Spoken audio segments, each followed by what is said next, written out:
the restrictions for assistant agents. A lot of talk about this, a lot of questions about this.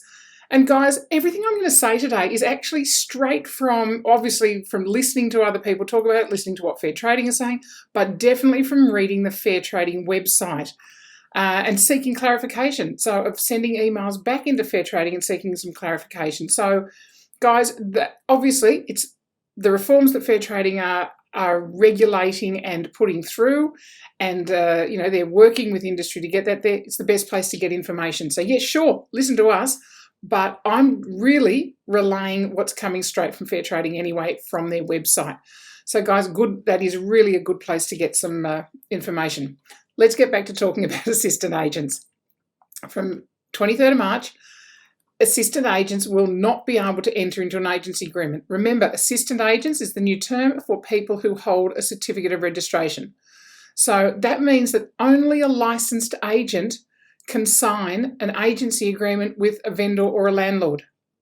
So it doesn't restrict the assistant agent from carrying out property inspections or preparing an inspection report for either a managing agency agreement or a sales agency agreement.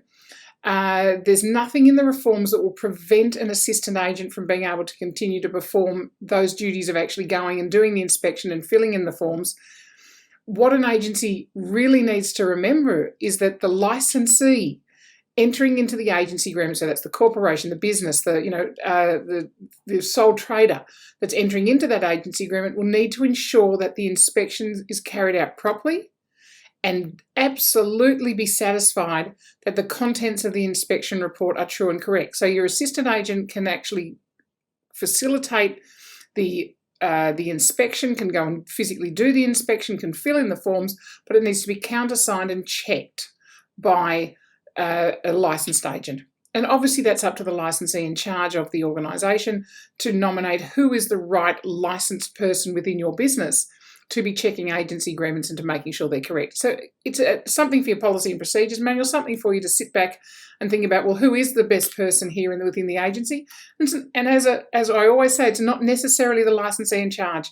There are often very, very talented, detailed people who will check and have time to check those agency agreements on your behalf. But remember, need to be signed off by a licensed agent, Class 2 or Class 1 license, either one. Easy fix on that one. And of course, the next question that always comes out of that, can an assistant agent actually execute a residential tenancy agreement, so a lease? Yes. Simple answer. Yes, they can. So that does not need to be countersigned by a licensed agent. So they certainly can continue to do that.